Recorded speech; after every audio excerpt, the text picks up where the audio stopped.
Alors voilà, aujourd'hui, on va un petit peu différencier le podcast, puisque mon invité du jour n'est pas mon client.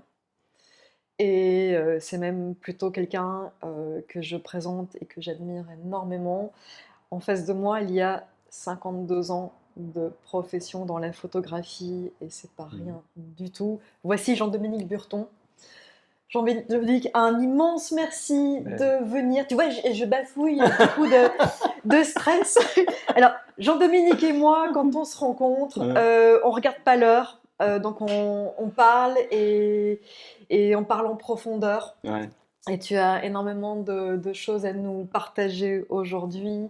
Et je pense aussi que c'est très important sur ce podcast de présenter quelqu'un qui fait de la photographie de manière à ce que vous compreniez que dans cet art, on a différents types de spécialités.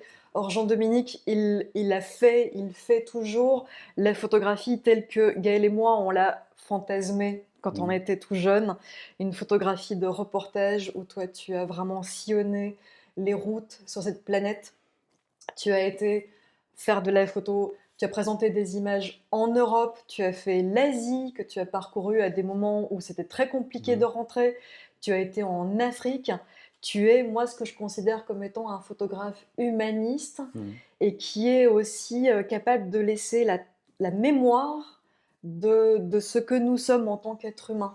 Au niveau culturel, tu vas photographier des figures, tu vas photographier des chefs africains, tu vas photographier de manière à ce que on puisse garder trace Mmh. et mémoire de notre humanité. Voilà. Et donc c'est vrai que moi, de mon côté, actuellement, je professe une photographie de portrait dans une intimité de studio, mais clairement, nous deux travaillons sur des points communs qui sont le fait du rapport à l'autre, Mmh. l'écoute, prendre le temps de comprendre qui on a en face de nous, travailler sur le canal de relation et l'intensité qu'il y a entre celui qui est photographié et celui qui photographie. Prendre le temps est quelque chose, j'insiste énormément sur ce fait, qui est une valeur pour moi en photographie que l'on doit maintenir. On est tout le temps sur un monde de la rapidité. Or, pour travailler la relation, et tu le sais bien, il faut prendre le temps d'observer, de comprendre cette personne. Vas-y, je t'en prie, Jean-Dominique, Non, je te laisse la mais parole. non, je trouve vraiment super chouette tout ce que tu viens de dire parce que ça résume vraiment bien le côté humain que j'ai toujours essayé de préserver dans la photographie. Moi, c'est aller vers l'autre qui m'intéresse, c'est la différence qui m'a toujours intéressé. Ça remonte à très loin. Déjà dans le bac à sable au jardin d'enfants, ma mère me disait, mais pourquoi dès qu'il y a un enfant qui est différent des autres, tu vas vers lui et tu le protèges? Je dis parce que c'est lui qui va m'apprendre le plus de choses. Ceux qui me ressemblent, j'apprends rien. Ceux qui ont une grande différence et de culture et de philosophie et de mode de vie, là j'apprends énormément. Et ça a toujours été ça qui a guidé mon travail, c'est remettre, tenue de lumière, moi j'ai toujours dit je suis là pour remettre des communautés oubliées ou des gens un peu à part dans la lumière.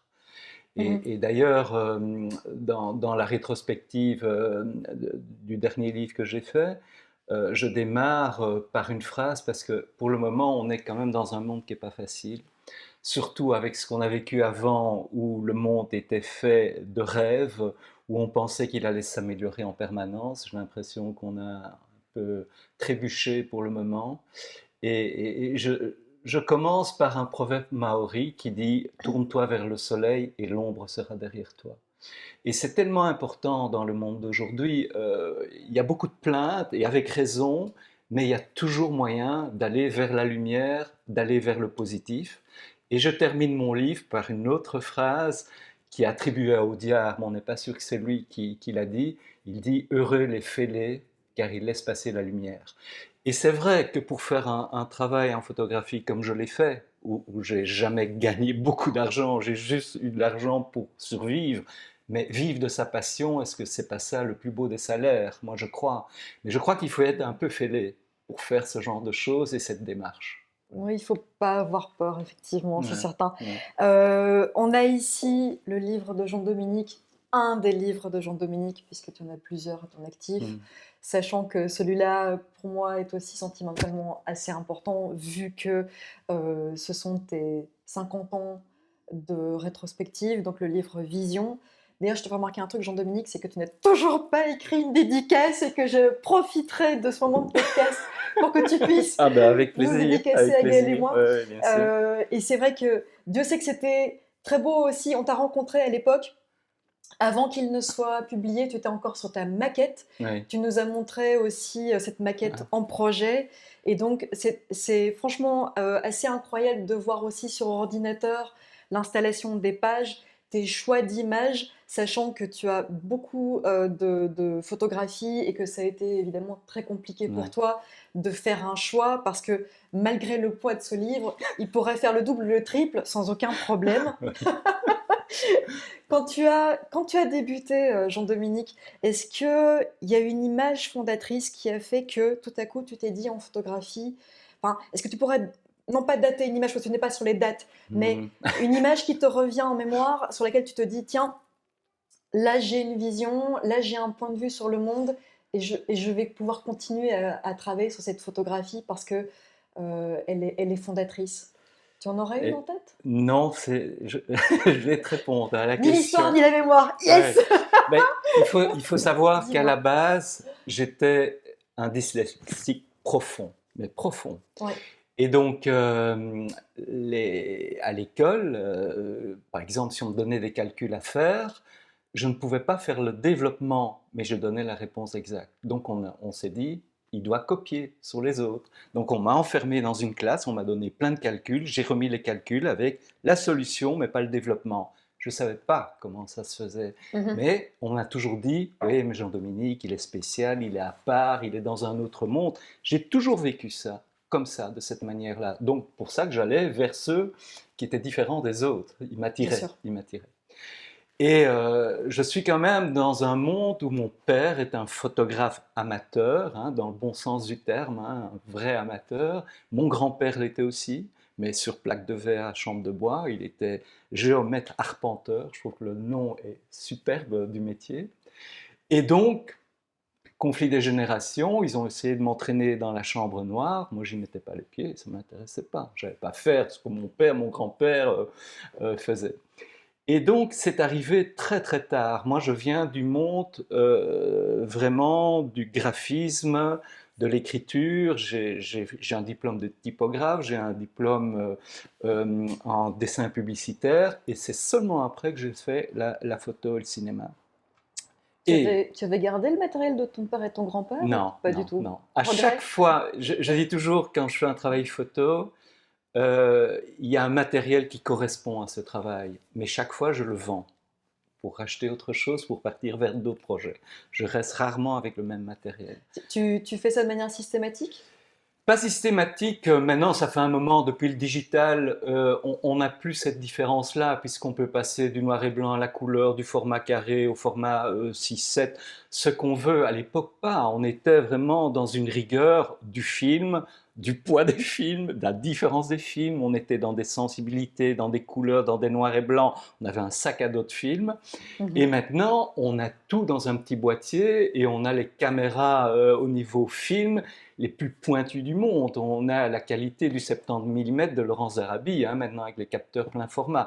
Donc, tout s'est bouleversé. Mais justement, peut-être que beaucoup de photographes actuels, et peut-être dans les études aussi, on se base trop sur la technique. Il faudrait revenir vers cette sensibilité de construire son image bien avant. La technique vient après, oui, il faut la posséder, mais il faut surtout l'oublier et de travailler sur une réflexion avant de faire le premier clic et non pas travailler en rafale. Ça, c'est quelque chose qui sont en train de les tuer, les jeunes photographes, parce qu'ils vont passer plus de temps dans leur labo numérique à On faire est le d'accord. tri des 3500 images qu'ils ont faites, alors qu'ils auraient pu en faire peut-être 25, mais en prenant le temps. Mais comme tu dis très bien, tu l'as dit, on est dans une société où c'est toujours aller plus vite et ne plus prendre le temps.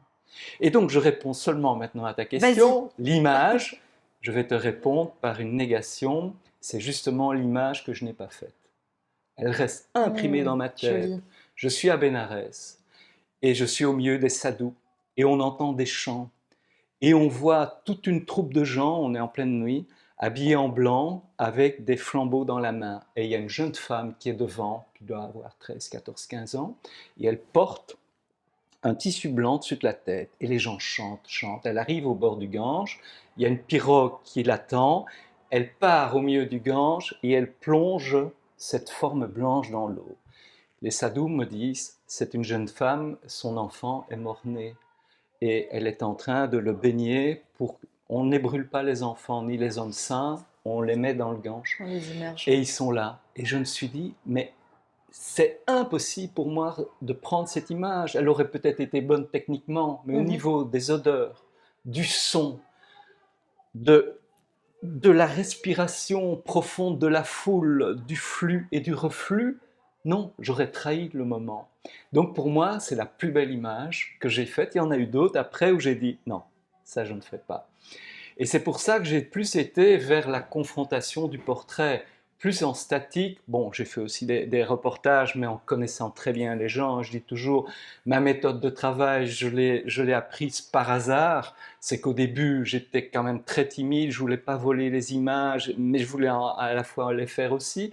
Donc j'avais toujours mon matériel avec moi et j'écoutais parler les gens. Et puis, c'est un moment, dans un village, ils me disent, mais tu es photographe, tu as ton sac à côté de toi, on voit qu'il y a des appareils, tu prends jamais d'images? Et je me dis, ça vous intéresse? Ah oui. Et c'est là, et c'est devenu une méthode. Je reste longtemps, longtemps, parfois des journées dans des villages, sans sortir mon boîtier, parce que je veux que la demande vienne d'eux et pas de moi. C'est un luxe, hein. Si j'étais dans une agence, j'aurais jamais pu le faire, parce qu'on me demandait que le En lendemain, effet. mes images soient là en rédaction. Ouais. Donc j'ai pris vraiment ce luxe du temps. Fatalement, tu ne gagnes pas d'argent en faisant ça.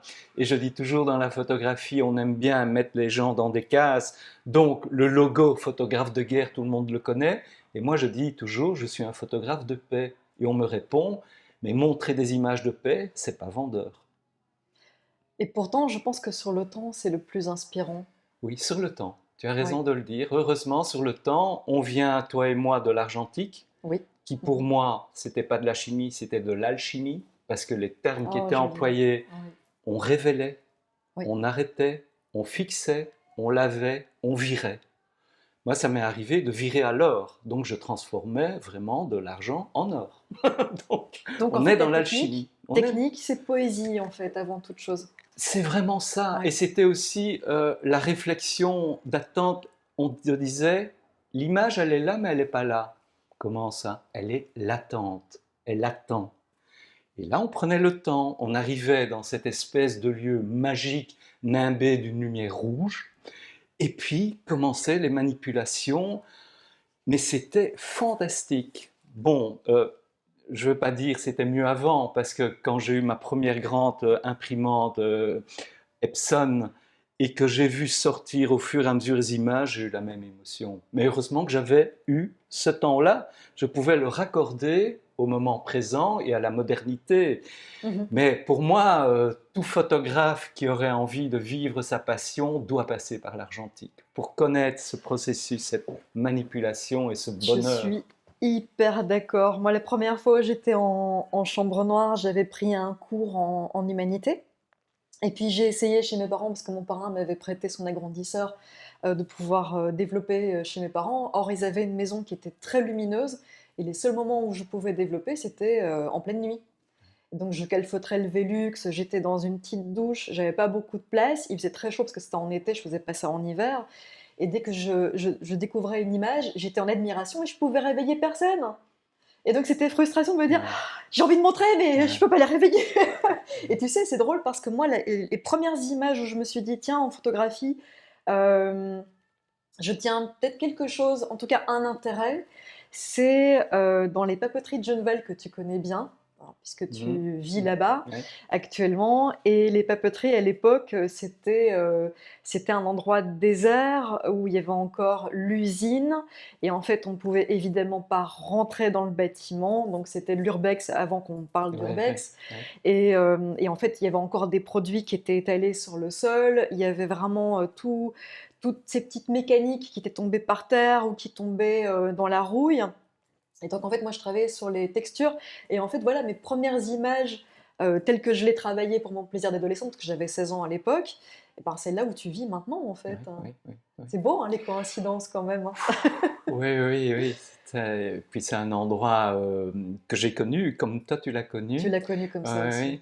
J'ai vu même un des derniers concerts de Machiavel sous un chapiteau de cirque qui était là dans le Non. terrain vague, oui, qui a été Oh inondé waouh. après. Et donc j'ai eu un grand trou comme ça entre la rénovation et l'endroit où je l'ai connu complètement abandonné. Mais c'est beau hein, de savoir qu'il y a eu toute cette vie avec autant d'ouvriers. Et il ne faut pas oublier quand même que c'est là qu'a été créé le papier craft d'emballage et le fameux Mhm. Balatom. C'est pour ça qu'il y a la rue Balatom. C'est là, dans les papeteries de Genneval, que ça a été créé. Un autre fameux personnage aussi qui a vécu dans les papeteries. Tu veux en parler? Oui, je vais en parler. Enfin, moi, il m'arrive tellement d'histoires de dingue, mais j'ai une longue vie aussi, hein, que j'hésite toujours à en parler. On va dire, ce type, il affabule. Mais non, je vis des moments et ça ne devient plus des moments privilégiés parce qu'il y en a tellement qu'il faut que tu me le rappelles. Bon, j'arrive c'est un magnifique loft où je venais d'arriver et on ne trouvait pas les câbles pour l'Internet et on fait venir un vieil électricien des papeteries, qui dit ah oui, mais ça se trouve une rue derrière, tout ça c'était centralisé dans un bâtiment. Effectivement, il avait raison. Et puis il me dit c'est étrange, là où vous vous trouvez, là dans la lumière, donc c'était encore le grand toit en W transparent avec une lumière, Magnifique, c'était vraiment, c'était extraordinaire. Nadar, quoi, hein, c'était Ouais. vraiment les studios de Nadar à Paris. Et il dit, c'est marrant parce qu'il y avait un petit monsieur qui était là et qui dessinait les papiers peints pour les papeteries. Mais j'ai oublié son nom, mais il est devenu célèbre après, mais j'ai oublié son nom. Et 3 semaines après, je vois ce même ouvrier qui est là dans la rue, Monsieur Burton, j'ai retenu, hein, j'ai retrouvé son nom, hein. Il s'appelait René Magritte. Ça, c'est C'est génial, extraordinaire, c'est extraordinaire. génial. Et j'ai appris qu'il travaillait pour plusieurs papeteries. En fait, il passait aux papeteries de Genneval, il allait dans d'autres papeteries après. Et pour moi, je me dis, bon, merci quoi. Merci. C'est des trucs de fou, hein. Ouais, Et on a ouais, ouais, ouais. connu d'ailleurs ton espace Ah qui oui, qui oui, était juste ouais, ouais, extraordinaire, ouais, cette lumière nadar qui ouais, est. Tu veux ouais. peut-être en parler, la lumière nadar? Peut-être pour ceux qui ne connaissent pas, ça peut être Ah, mais intéressant. oui, oui, mais en fait, quand j'ai commencé, parce que je dis toujours, hein, moi je suis un portraitiste, mais pour moi tout est portrait. Si je fais des portraits d'arbres, c'est du portrait, des portraits de gens, fatalement, c'est du portrait, portrait d'une ville, c'est du portrait, tout est portrait pour moi. Et quand j'ai commencé vraiment ma longue série de portraits, c'est parce que j'allais beaucoup voir les expositions d'art contemporain et je voyais des toiles terrible, où il y avait de la violence, où il y avait du désespoir. Et puis je voyais l'artiste, on est au vernissage, verre de champagne à la main, la vie est belle, tout va bien, grand sourire. Je disais, il y a quelque chose qui ne va pas là, il y a Ouais. quelque chose qui ne va pas. Il faut que je les rencontre, il faut que je capte non pas le paraître, mais l'être. Au moment où ils construisent leur toile, où ils pensent à leur toile, comment sont-ils? Donc je me suis dit, quels sont pour moi les portraits les plus importants? C'est ceux de Nadar. Mhm. Quand je vois tout ce qu'il a fait, il y a effectivement une profondeur, il y a un regard incroyable, et puis j'ai commencé à réfléchir, comment est-il arrivé à ça? Ben, les plaques n'étaient pas du tout sensibles, on posait entre 30 secondes et 3 minutes, ben, je vais faire la même chose. Donc là-bas, ça a été de rencontrer, j'ai fait 400 portraits d'artistes à ce moment-là, c'était de 1986 jusqu'à 1990. Et je suis parti du fait que je vais passer, c'était le deal, j'arrivais à 8 heures du matin, je partais à 20 heures. Donc, ils me racontaient leur vie, je les laissais raconter. Et moi, pendant ce temps-là, je construisais mon cas. Je me disais, oula, mais tout ce qui est en train de me raconter, je vois des jalons dans son intérieur. Ça raconte sa vie. Et puis d'autres, absolument pas. Mais ils disent, viens, on va aller dans l'atelier. Je dis, ah, c'est là que ça se passe. Les pinceaux, séchés, la trace qui est là, c'est là. Ou bien alors, je ne sentais rien, ni dans leur intérieur, ni dans leur atelier, mais ils me parlaient de choses, je me disais, mais ça, c'est son fantasme. Et on partait vers le fantasme. Avec Jean-Claude Drouot, je me rappelle, il était au Théâtre National, il était directeur à ce moment-là, et il me disait, oui, tu vas me photographier accroupi sur la scène. Moi, je ne le sentais pas du tout. Et puis, il commence à me parler. Il me parle de Lessines, il venait de Lessines, des carrières de Lessines. Je dis, ah, ça peut être intéressant. Puis, il me parle d'Ostende. Il dit, tu sais, quand on est là, à cet hôtel de Terme, je dis, on part là-bas. Et donc, je suis Mhm. parti. Pour moi, évidemment, c'était Thierry Lafronte. Je l'ai connu quand il était le grand héros des premières séries qui passaient. Et j'étais dans sa vieille bagnole et on partait vers Ostende. Et là, j'ai fait son portrait qui est un décor de théâtre avec toutes ces colonnades qui partent comme ça en enfilade. Et là, pour moi, c'était hyper important. Et en plus, de travailler en lumière du jour, comme Nadar le faisait, Mhm. et de travailler sur le temps. Donc moi, je prenais les films les moins sensibles possibles pour avoir une latitude de temps extrême, donc j'étais vraiment entre 30 et 3 minutes.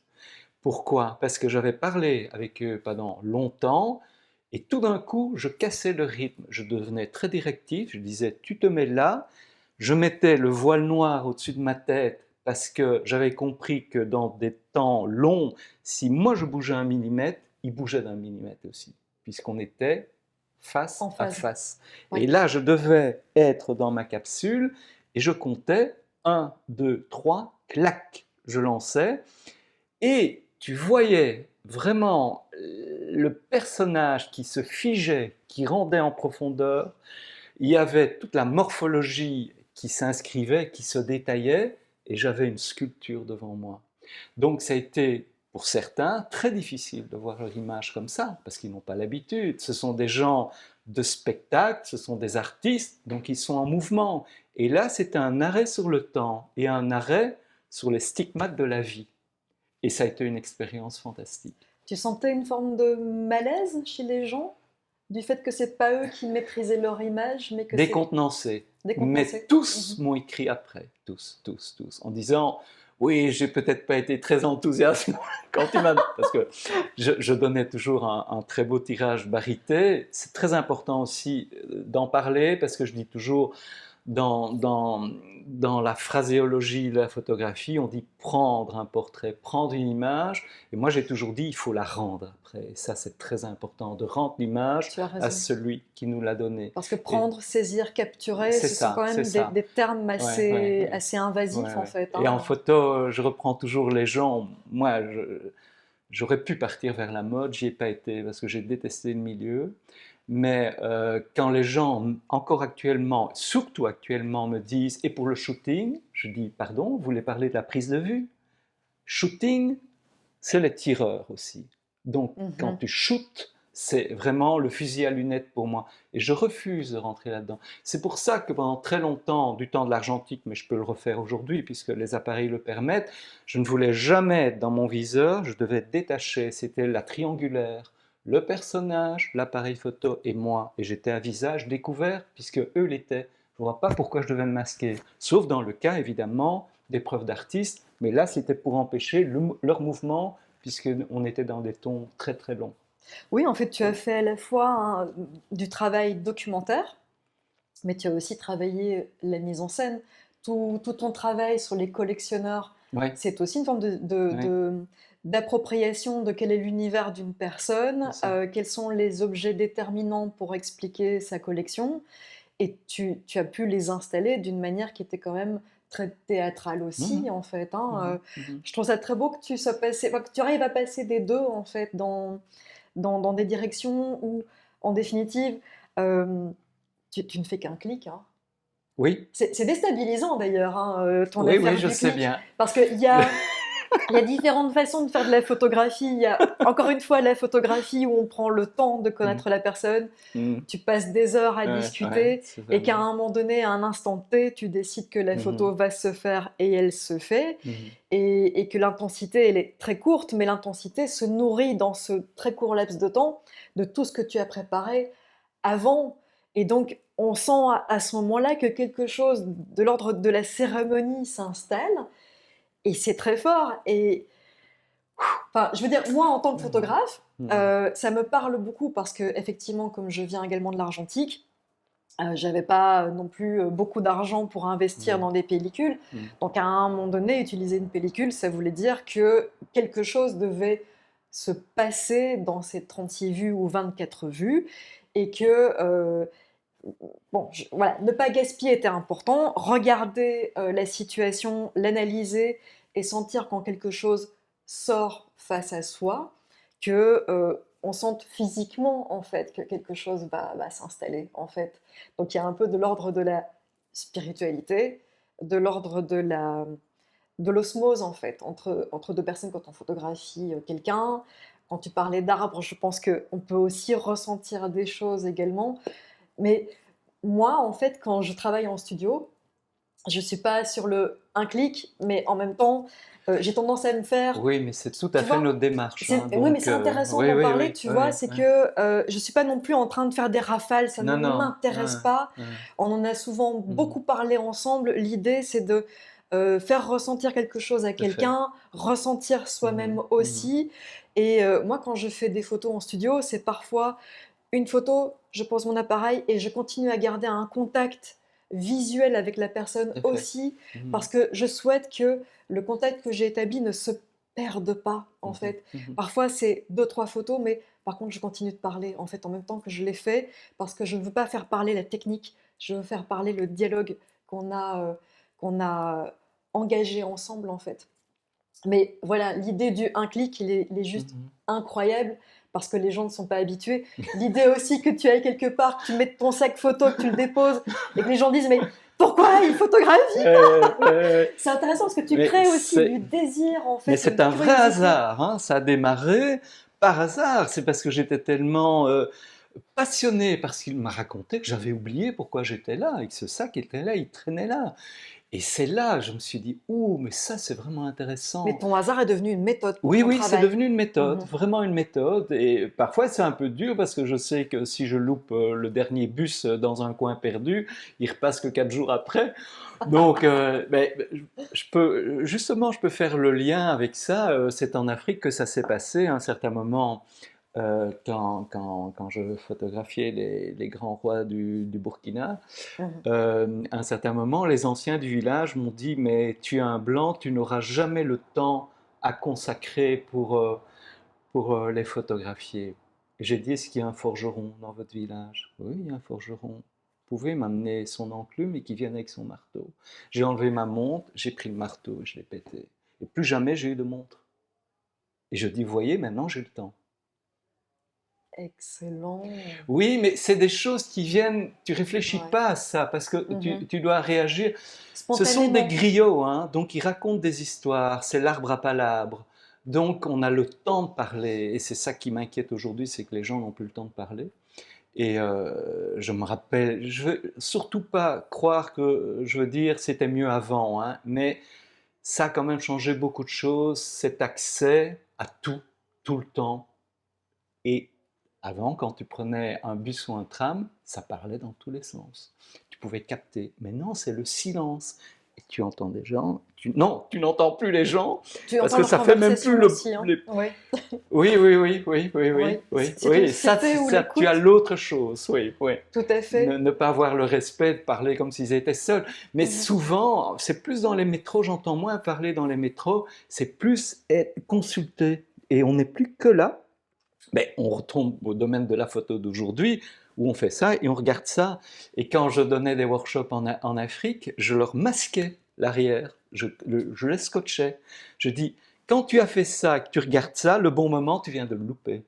Parce que tu as regardé l'image que tu as faite avant. Tu dois rester concentré. Et je leur Mhm. donnais des cartes de 1 giga. Et je dis, avec ça, tu dois te débrouiller, tu dois raconter l'histoire de ta journée.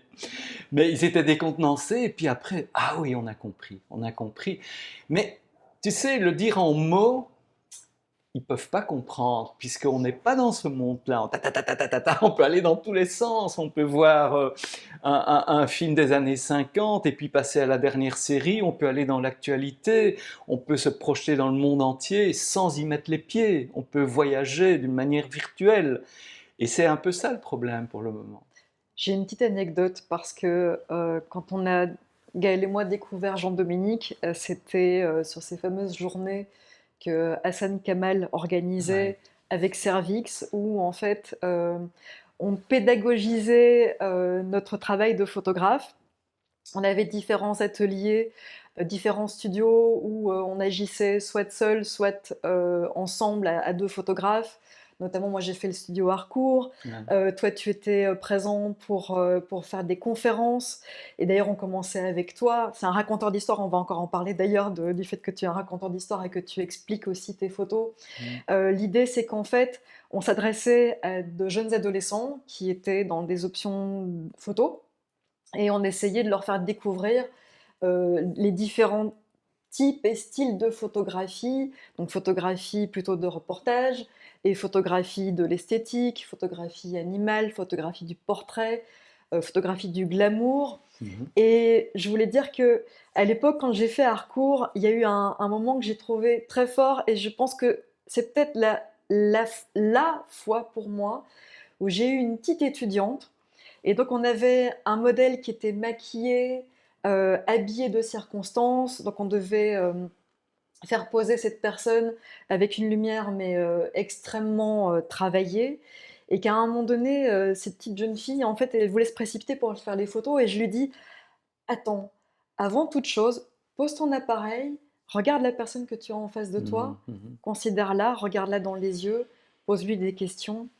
Et je lui ai dit: «Mais tant qu'à faire, on était vraiment dans une forme de triangulation, hein.» C'est-à-dire que je la regardais et je l'invitais à regarder son modèle, et je lui disais: «Est-ce que cette personne te fait penser à quelqu'un? Tu auras envie d'évoquer quoi dans ton image?» Et elle me dit: «Il me fait penser à mon grand-père.» Et je lui ai dit: «Est-ce que tu ne lui demanderais pas d'être ton grand-père le temps de la photo?» Mhm. Et Mhm. je lui dis: «Non seulement tu peux le photographier comme ton grand-père, mais tu peux lui demander de l'être pour le temps de la photo. Dis-le lui.» Mhm. Et alors elle se met à parler à ce monsieur qui était absolument mais adorable, et lui a posé la question: «Est-ce que tu veux bien être mon grand-père, s'il te plaît?» Et en une fois, j'ai vu les larmes qui perlaient à ses yeux, et il y avait une intensité, et quelque chose s'est passé, quelque chose de très riche et très fort. Et elle m'a écrit encore après la séance photo le lendemain en me disant merci pour ce moment-là, parce que j'ai senti que quelque chose s'était installé entre Mhm. moi et cet homme alors qu'on ne se connaissait pas. Et je Mhm. trouve que c'est important de l'expliquer aux jeunes, en Ouais, fait, la ouais, ouais. relation, et ça prend du temps. Et on exprime les choses entre nous Mhm. aussi, Mhm. pour que l'instant arrive, pour que Ouais. l'émotion survienne, et que tu ne sois pas juste sur une image de quelqu'un, mais sur l'image d'une rencontre C'est sûr que tu de lui as cette changé personne. la vie, hein. Ça, c'est un moment dont elle se rappellera toujours et qui a sans doute changé son regard sur l'autre. Ça, c'est Je certain. pense, oui, que Mhm. transmettre est important Ah, pouf également, là, oui. à ton stade et à Moi, ma je fille suis stade dans le aussi. moment de la transmission. Pour le moment, je me dis, bon, c'est le moment justement de révéler tous ces petits secrets et toutes les manières qu'on a de faire le lien avec les choses. Et pour moi, c'est ça qui est important, c'est la magie, le rituel, le sacré. Si tu enlèves cette atmosphère-là, tu n'as plus rien. Je vais faire une petite parenthèse. J'ai beaucoup travaillé avec le musée d'Afrique centrale à Tervuren. Mhm. J'ai fait deux grandes expos, les rois du Burkina et le travail sur les deux Matangé, Matangé, Matangé.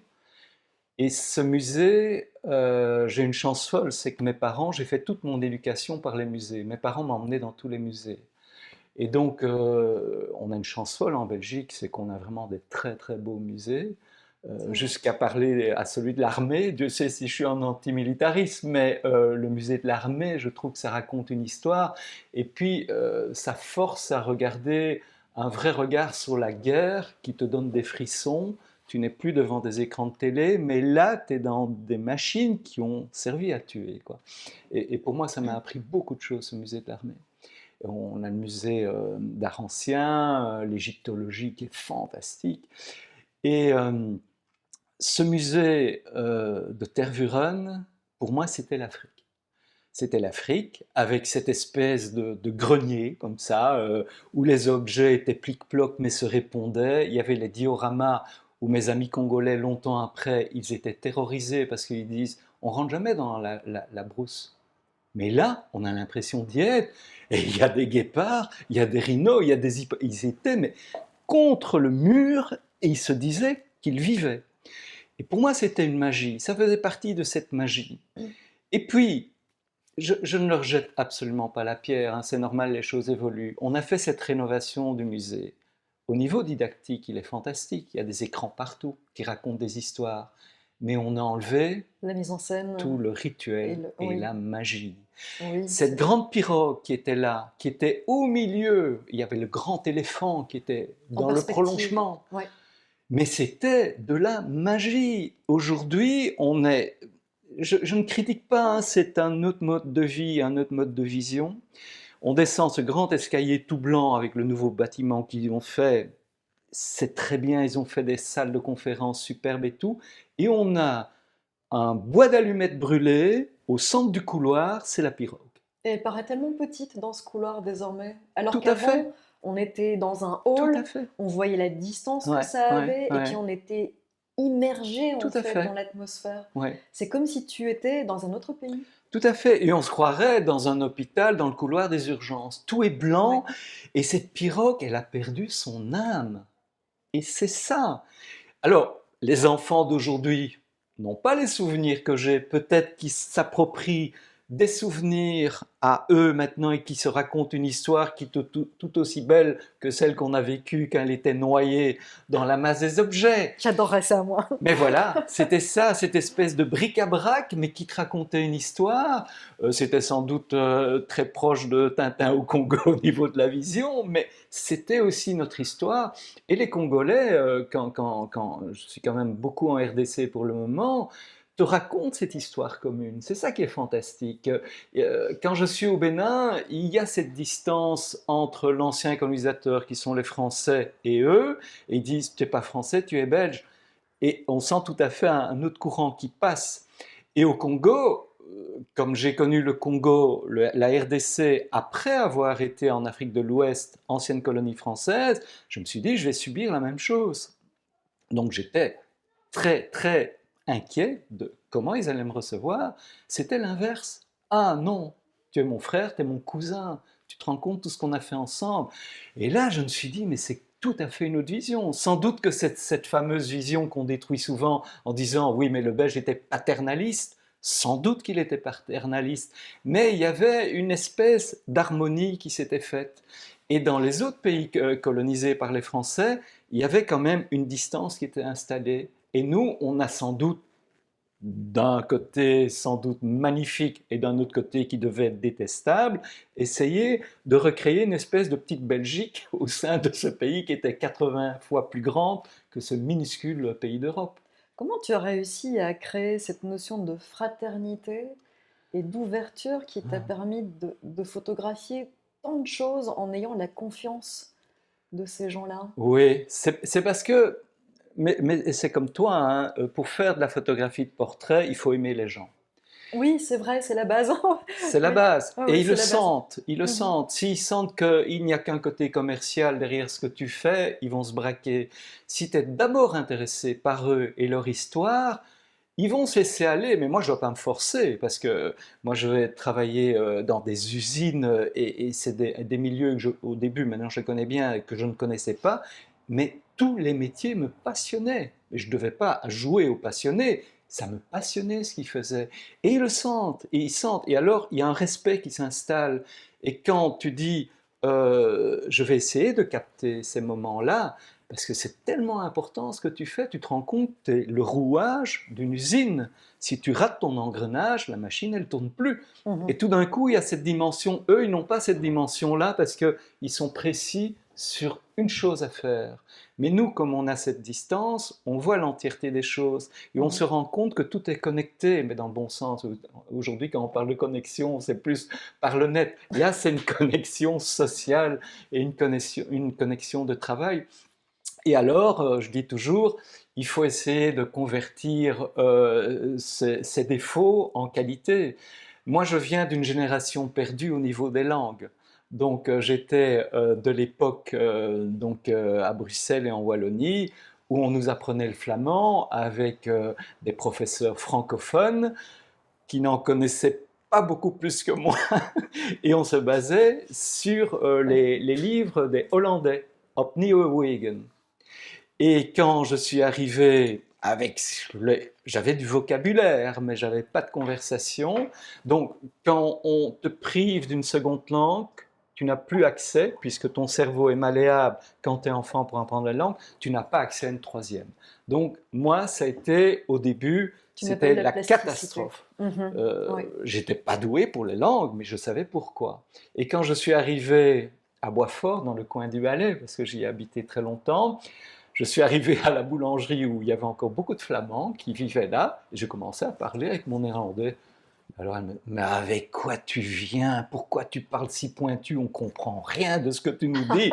Dra koekje met chocolat. Et j'ai dit, ok, on parle français. Oui, ce sera mieux. Et c'est comme ça. Donc j'étais très frustré quand j'étais dans les premiers pays anglophones, en Inde, puisque j'ai démarré par l'Inde et le Népal, de ne pas mieux connaître la langue. Et puis je me suis dit, mais comme j'avais fait les arts martiaux, je me suis dit, je dois convertir ce défaut en une qualité. Et j'ai commencé à prendre leur langage, mais leur anglais indien, avec très peu de vocabulaire, mais en parlant surtout avec les mains, avec les yeux, avec le toucher, avec le chant, avec plein de choses. Et je me suis rendu compte qu'on apprenait beaucoup mieux d'eux en agissant comme ça. J'avais des touristes britanniques qui étaient là, ils ne se comprenaient pas. Ils parlaient, comme moi j'avais vécu à Boisfort, trop pointu, les autres ne comprenaient rien et eux-mêmes ne comprenaient rien. Donc ça m'est arrivé de jouer le traducteur entre les deux, en convertir ce que les Indiens me racontaient en anglais, en essayant d'avoir un anglais un peu plus soigné, mais qui n'a jamais été terrible. Et ça a été ma force, c'est d'observer le langage non-verbal, enfin, oui, le non-verbal en fait. C'est ça, plus comme on dit aujourd'hui, le langage du corps, le body language, Exactement. mais d'une manière tout à fait naturelle, je n'observe pas, je vis. Quand je suis avec les réfugiés tibétains et que je reste 1 mois, 2 mois, 3 mois, quand je suis avec eux, je suis tibétain. Mais quand je reviens en Europe, je ne le suis plus du tout. Je redeviens un vrai Belge attaché à son terroir. Je ne vais pas courir dans un ashram après. Mais quand je suis avec les Africains, je suis profondément africain. Je mange, je parle comme eux, j'écoute la même musique et ça me passionne. Et je ne crois pas que on ne peut pas faire un travail en profondeur si on ne rentre pas en profondeur dans la structure de l'individu, dans sa pensée, dans son mode d'éducation. Et si on ne croit pas à la magie des contes qu'il raconte, il vaut mieux faire ses valises et rentrer tout de suite en Europe. Parce que si on ne rentre pas dans cette magie-là, j'ai vécu ça sur l'île de Gorée, j'ai vécu quand même un bon moment, si on ne croit pas dans les contes et légendes, pensant que c'est... Quand j'ai Sacha qui me dit, tu vois les pierres qui sont dans l'eau, moi j'ai connu ces pierres, elles étaient toutes petites, depuis elles ont grandi. Si tu lui dis, mais enfin, les pierres ne grandissent pas, si tu deviens cartésien et rationnel avec eux, tu as intérêt à partir, il n'y aura rien qui va se passer et tu vas être le blanc. En fait, tu es « je suis l'autre ». Oui, oui, oui, c'est vraiment ça. Tu te fonds dans la culture, tu te fonds dans la personnalité, tu comprends, tu apprends de l'intérieur, presque avec tes cellules en fait. Et puis, c'est aussi une façon en fait de te faire accepter et de ne pas venir avec une idée de calcul. Je vais faire des photos, je vais capter des choses, je vais repartir avec du matériel. Non, c'est tu es dans cet instant-là, tu comprends l'autre, tu l'apprends. Et puis, il y a une notion de générosité en fait, qui s'installe.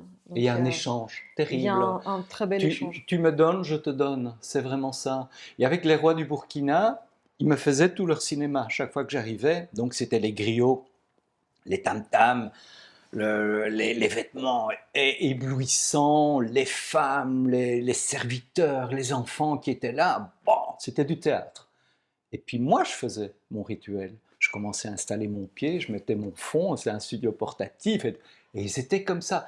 Et c'était vraiment très chouette, parce que c'était, tu me fais ton cinéma, je vais faire mon cinéma. Mais Jean-Dominique, comment tu as fait? Parce que tu as fait les rois du Burkina, mais à chaque fois, ce sont des cadres où tu es vraiment les yeux dans les yeux Ah oui, avec eux. Il y a une vraie présence. ouais, Donc, ils ouais, ont fait leur décorum. ouais, Tu as installé le tien ouais. en réponse, ce qui est génial, parce que forcément, la curiosité se trouve des deux côtés. Mhm.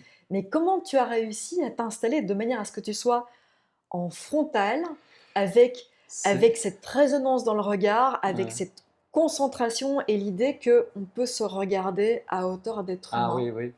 Oui, oui, c'est un duel, Comment hein. tu as Pour fait? moi, c'est Oui. toujours un duel. Et il faut savoir qu'un photographe français avait fait un travail qui s'appelait Roi d'Afrique, qui était en couleur, et il n'avait pas été que dans un seul pays. Moi, je l'ai fait qu'au Burkina. Il avait parcouru l'Afrique. Et c'était le décorum qu'il voulait montrer, justement ce que j'ai raconté juste avant, tout le cinéma qu'ils font. Mhm. Et moi, quand j'ai dit, ah non, moi je ne veux pas, mais pour eux c'était très ennuyeux parce que montrer qu'ils avaient 3 ou 4 femmes, montrer aussi leur pouvoir, leur richesse, montrer qu'ils avaient autant d'enfants, autant de serviteurs. Et moi je disais, ah non, c'est toi seul. Seul. C'est comme si Mhm. je disais à quelqu'un, fini, hein, t'enlèves toutes tes bagues, tes colliers, tes montres, ta Rolex et tout ça. Oui, mais on va pas voir à quelle classe j'appartiens. Et là, c'était ça. Et ça a été le plus compliqué pour moi.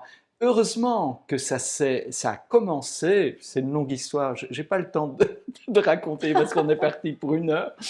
La rencontre avec le Mogonaba, qui est le dernier empereur d'Afrique, c'était de lui que allait se décider si j'allais pouvoir faire ce travail.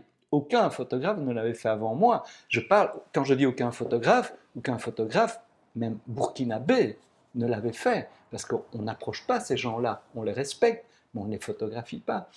Et C'était donc, ton projet, c'était ton oui, envie de base ou on te oui, l'a proposé? oh, c'est encore aussi une longue histoire, je vais essayer Ok. d'abréger.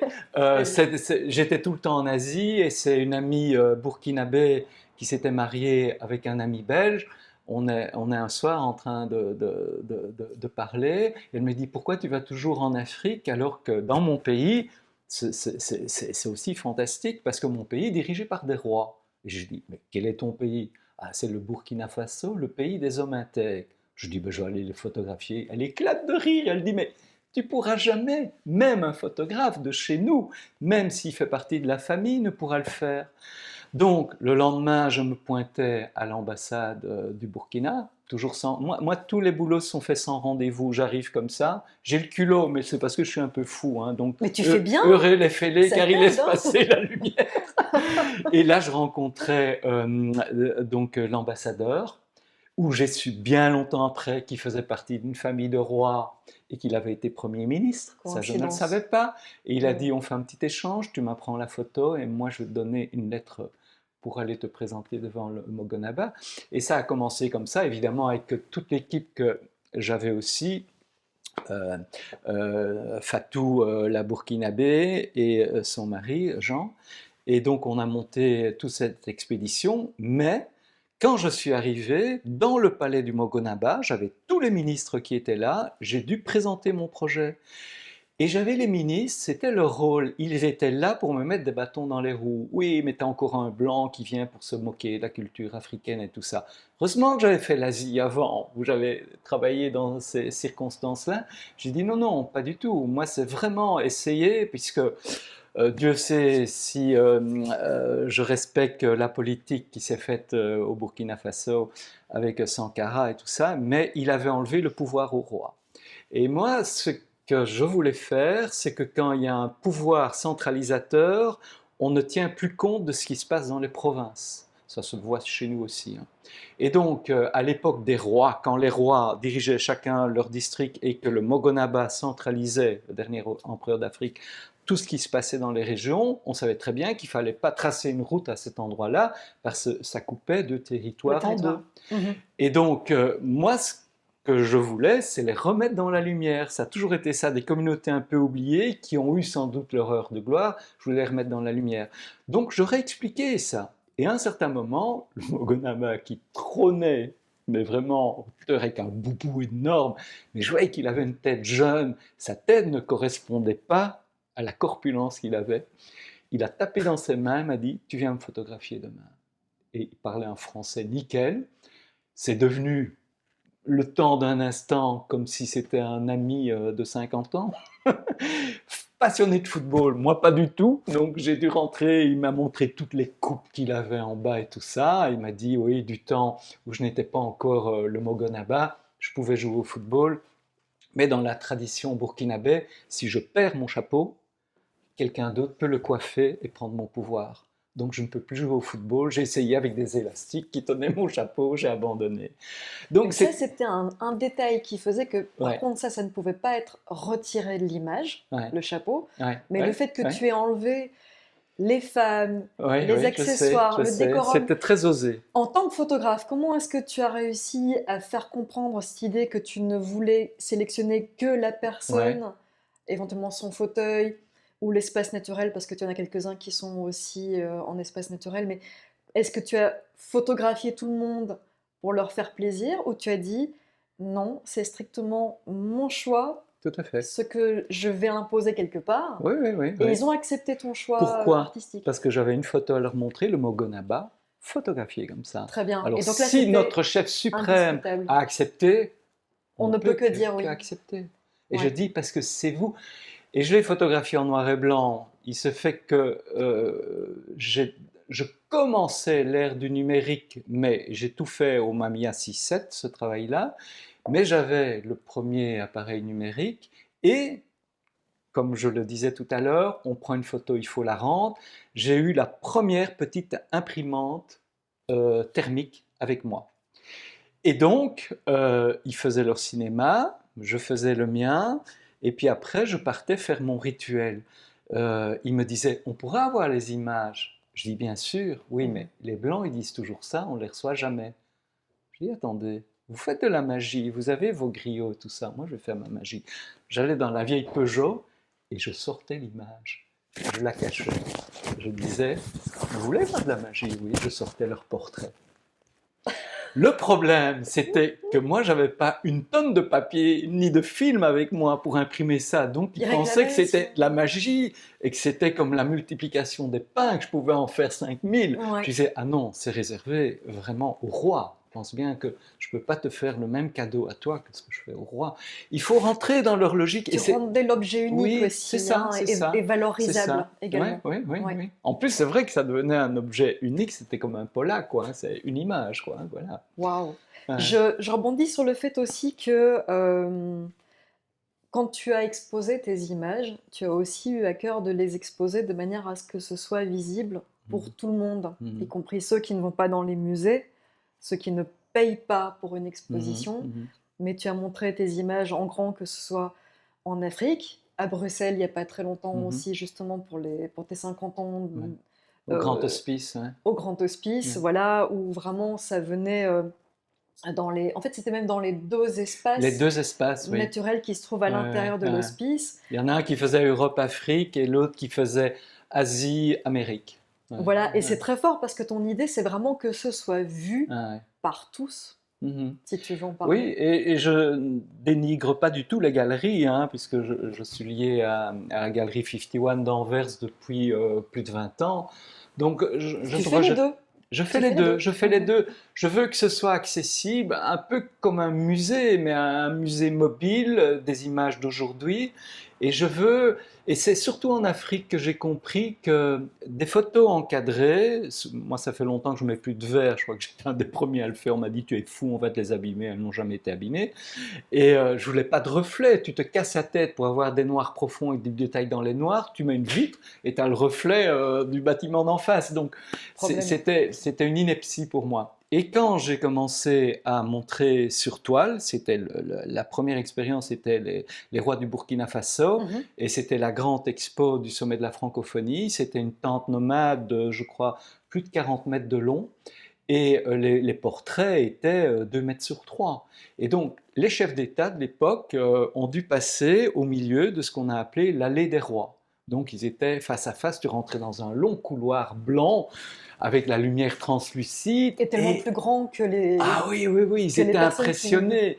Et je me qui les suis dit, découvraient, ouais. oui, oui, oui. Et alors, ils se prosternaient devant les images, Ouais. certains, parce qu'ils ne les avaient jamais vues. Et en plus, ils pouvaient les fixer, alors qu'on ne les fixe pas, comme ça.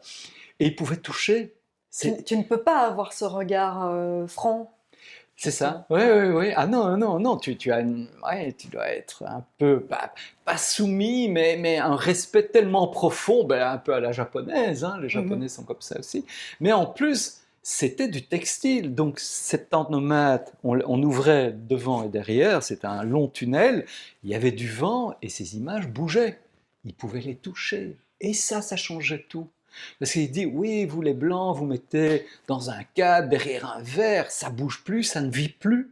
Et là, ça vivait. Et les tissus, tu avais l'impression qu'ils bougeaient naturellement avec le vent, alors que c'était toute la toile qui bougeait. Puis après, j'ai fait ça avec les chasseurs Nagor, j'ai fait ça surtout en Afrique, et puis je l'ai fait aussi beaucoup en Belgique, je l'ai fait au botanique, dans le jardin du botanique, pardon, et à l'intérieur et à l'extérieur.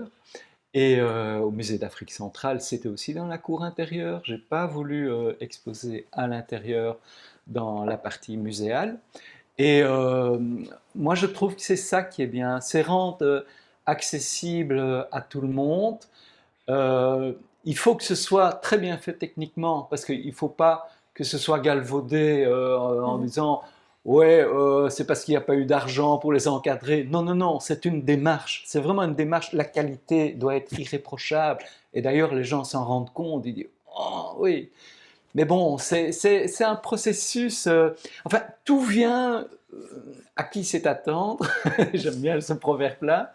Et tout vient au moment où ça doit venir. Et moi, ça a toujours été une chance folle que j'ai eue dans ma vie. C'est que les choses sont arrivées naturellement quand elles devaient arriver. Ouais. Tu les as probablement aussi appelés parce que ce serait un peu trop facile de croire que la chance Ouais. n'advient qu'à ceux qui sont bien nés sous la bonne étoile. Ouais. J'ai l'impression aussi que tu attires ces rendez-vous, ces synchronicités, Mhm. comment dire, ce contact très intime avec le réel, faire advenir les choses, que ce soit quand tu photographies, mais aussi quand tu fais des bonnes rencontres. Tu es aussi un photographe comme peu peuvent l'être actuellement, Ouais. parce qu'on vit désormais sur un autre système Ça, c'est sûr. économique. Ouais. Hein, Ouais. moi, je dois proposer un service, je suis là Mhm. sur des commandes. Moi, ça me plaît Mhm. beaucoup, les Mhm. commandes. Hein. Mhm. J'aime énormément ça, mais tu as aussi pu profiter d'une forme de mécénat Mhm. également. Est-ce que ça existe encore d'ailleurs, le mécénat en photographie? Oui, mais plus dans les institutions publiques. Je dirais Ce qu'il sont faut les aller privés vers les désormais? privés. Oui, vers les Ouais. privés, tant que ça dure, hein, parce qu'on est en train de parler de plus en plus qu'il n'y ait plus de déduction fiscale dans le privé. En tout cas, on en parle beaucoup en France, je ne sais pas si en Belgique ça va suivre. Et là, c'est vraiment un bonheur parce que dans le domaine public, comme tu le sais, ça dépend souvent des réseaux, ça dépend de copinage, ça dépend de plein de choses. Et c'est parfois un peu compliqué de comprendre comment ça fonctionne. Oui, t'es pas J'ai- une bête à réseau non plus. C'est ça qui je trouve Pas incroyable, c'est que du tout. tu vas pas dire comme beaucoup de gens sur les réseaux sociaux que tu Non, n'es, enfin où tu n'es pas. non, D'ailleurs, non, non. moi j'ai 5000 followers, et c'est grâce à ça que les gens me Ah connaissent non, et pas que du tout, il pas du suffit tout. d'écrire et de demander. Ouais, Toi, en fait, il y a un côté, tu restes à l'ancienne aussi. ouais, Tu vas prendre ton téléphone, ouais, tu vas te déplacer, tu vas aller voir les gens, ouais. tu vas proposer, sachant qu'il y a des gens qui vont te dire non, mais tu n'as pas un non. Tu as souvent un oui, en Ouais, c'est fait. vrai, c'est Toi, vrai. tu dois pas forcer les portes quelque part, tu viens Ouais, avec ouais, ta conviction intime que c'est fait pour toi. ouais. Oui, Voilà. mais c'est un peu complexe pour moi. Tu parlais d'une conférence là que j'avais faite devant des jeunes photographes. Oui, Le problème, c'est qu'après, ils viennent me trouver. On veut la même vie que vous. Je dis, mais le monde n'est plus le même. Moi, je partais en stop et je traversais tout le Moyen-Orient. Ils sont pratiquement tous en guerre aujourd'hui. Donc, ça devient un peu complexe. Ça change aussi la manière de voyager. Quand tu partais, tu faisais la route, ce qu'on appelait faire la route, ben, petit à petit, le son des langues commençait à changer tout doucement. La nourriture changeait, la température changeait, toute la vision de l'artisanat changeait et tu arrivais comme si tu avais fait une longue préparation, une espèce de purgatoire pour arriver au paradis que tu avais choisi, c'est-à-dire là où tu devais atterrir. Atterrir par la route.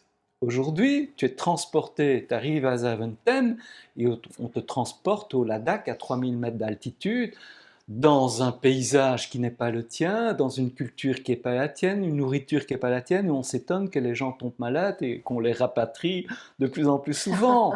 Mais c'est logique, ce serait même illogique que ce ne soit pas comme ça. Ouais. Donc, je sais que c'est un luxe que j'ai eu, j'essaye de le perpétuer, ce luxe, mais bon, fatalement, aujourd'hui, je ne peux plus repartir par la route et je prends comme les autres l'avion pour atterrir là, mais j'ai heureusement eu tout le passé, que j'ai eu de comprendre comment ça se passe et comment atterrir en douceur et se fondre dans la culture des gens. Mais c'est parce que j'ai l'expérience. Et aujourd'hui, ça doit être très dur pour un jeune qui veut faire vraiment. Mais surtout, ce que je veux dire, s'il y a un message à transmettre, le vieux con va transmettre un message, mais il faut laisser aux jeunes leur rêve. Et moi, j'ai été cassé 2 fois, et pourtant on est dans une autre époque. Il y avait les centres psychomédico-sociaux. Et à un certain moment, ils te faisaient des tests en fin de 6e primaire. On fait un test pour savoir vers quoi on va te mener, vers le latin, grec, les scientifiques ou ce que tu veux. Et moi, ma passion, c'était les animaux. Moi, je parlais avec les animaux. Une J'ai fois fait de comme plus, toi, j'arrête pas de leur parler. voilà. C'est la même Une chose. fois de plus, la différence, Ouais. c'est des autres ères, qu'est-ce qu'on a à apprendre d'eux?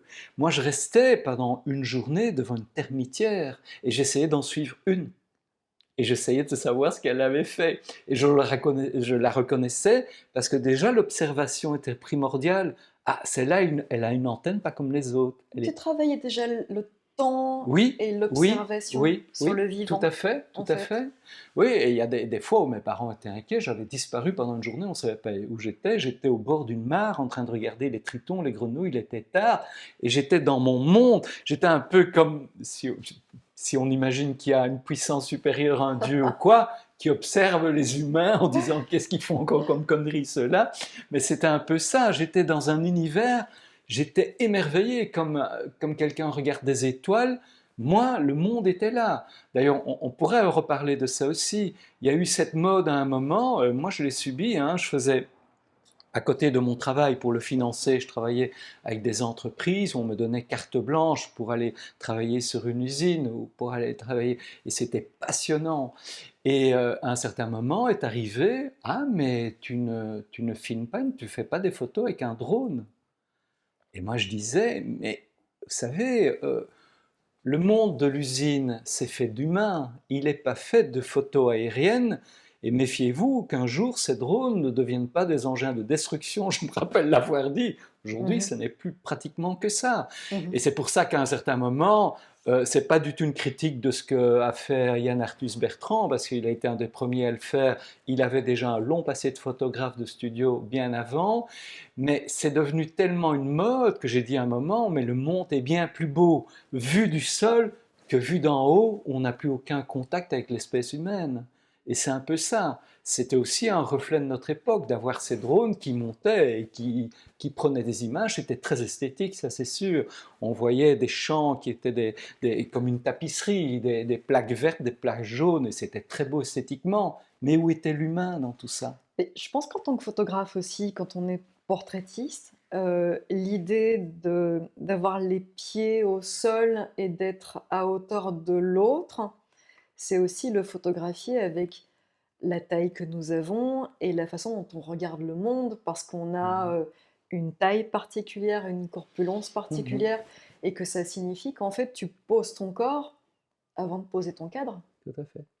et que, encore une fois, le fait de prendre de la hauteur, c'est beau aussi, hein, de changer de perspective, mais probablement que le relationnel est perdu.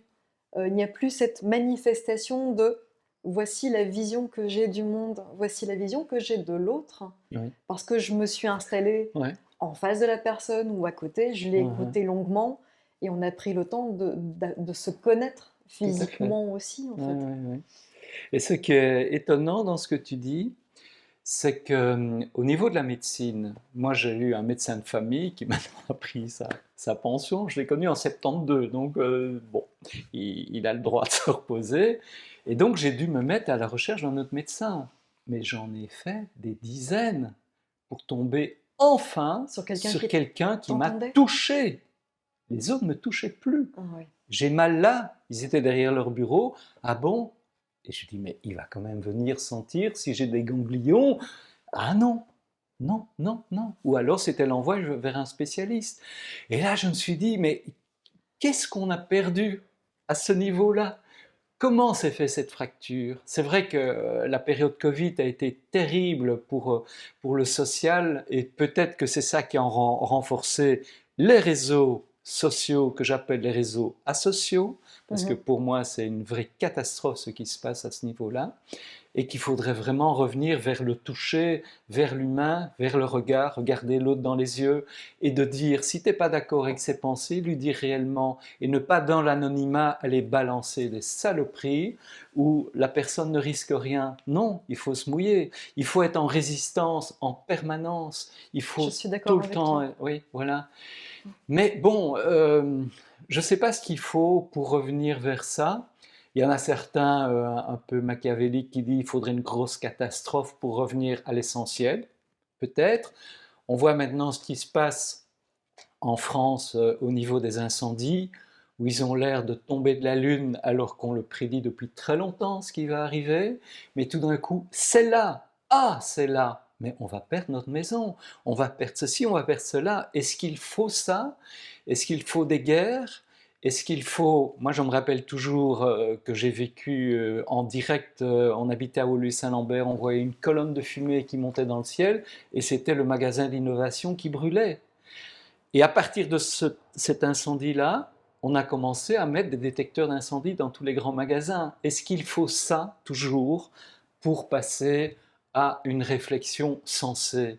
Là, on n'est pas dans des bâtiments, on est dans ce qu'on va léguer à nos enfants. On est dans cette planète qu'on a galvaudée complètement, mais moi aussi j'ai participé à ça, parce qu'on n'en parlait pas à l'époque. On Mmh. avait l'impression que c'était une planète où on pouvait puiser, puiser, repuiser, elle était infinie. Regarde l'océan, quoi, il s'en fout, tu jettes un plastique, tu le vois plus. Oui, à part qu'il est en train de créer un continent, un 7e continent de plastique. Et c'était, on masquait, on masquait. Maintenant, est-ce qu'il faut être le nez sur nos problèmes pour commencer à bouger? Il est fatalement trop tard, mais on peut au moins stopper l'évolution. C'est tout ce qu'on peut faire. Et c'est pour ça que tout, enfin, je me rends compte que tous mes boulots, j'aime pas dire ça parce que j'ai jamais travaillé de ma vie, puisque j'ai vécu de ma passion, ce serait honteux de dire de Quelle boulot. chance. Je sais, je sais. Mais je me rends compte que la nature a toujours, toujours, toujours été présente, soit pour dénoncer ce qu'on avait perdu, soit pour remettre dans la lumière ce que certains ont gardé. Avec les chasseurs Nago du royaume de Banté, ce sont des chasseurs qui en 1960 voient que les éléphants, les lions disparaissent, ils se disent on a été trop loin, on arrête de chasser, on se réfugie dans la brousse, on devient cultivateur spécialiste des herbes médicinales. Et moi, je suis tombé, pas par hasard, je les cherchais, mais tout le monde me disait qu'ils n'existaient pas, je les ai trouvés. Et donc, ça a été un bonheur incroyable, en plus de travailler avec plusieurs centenaires.